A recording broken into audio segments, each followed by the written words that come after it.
আল্লাহ আপনার কাছে অনেক পয়সা করি চাই, এরকম একটা দোয়া আমি আজ পর্যন্ত পাইনি। আপনারা পাইছেন? কিন্তু একটা দোয়া পাইছি বারবার, বিভিন্ন ভাবে নবী সাল্লাল্লাহু আলাইহি ওয়াসাল্লাম আল্লাহর কাছে গেছেন। এটা কি? তিনি আল্লাহর কাছে দোয়া করেছেন। এই দোয়াটা বিভিন্ন ভাবে করেছেন। আল্লাহুম্মা ইন্নী আসআলুকাল আফিয়াহ ফিদ দুনিয়া ওয়াল আখিরাহ। আল্লাহ, দুনিয়াতে আপনার কাছে আমি শান্তি চাই, আখিরাতে শান্তি চাই। আমি যাকে মনে করছি এর সাথে আমার শান্তি হবে, এটা না হয় অন্য কোনো জায়গা হতে পারে। যেখানে শান্তি হবে ওখানে আল্লাহ আপনি আমাকে নিয়ে যান। আল্লাহ, কাউকে আপনি কুড়ের ঘর দিয়া শান্তির মধ্যে তাকে রাখতে পারেন, আরেকজনকে অনেক পয়সা করে দিয়া শান্তির ধারে কাছেও রাখবেন না, এমনও হতে পারে। বাবা মা, পরিবারের লোকেরা আপনাকে বাধ্য করে হারামে যাইতে, তাদেরকে বুঝান, চোখের পানি ফেলেন, কোন ওলামা একরামকে দিয়ে কাউন্সেলিং করেন যে হারাম কি হালাল কি।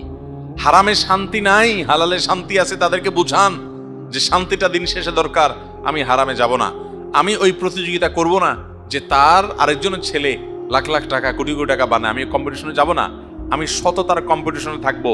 লাখ লাখ টাকা বানানো কুলিচ আমারেও পারে, আরে এটা তো হাজার হাজার ছেলে মেয়েরাই করে, সৎ সবাই থাকতে পারে না, আমি সৎ থাকবো ইনশাআল্লাহ। আল্লাহ আমাদেরকে সৎ থাকার তৌফিক দান করুন।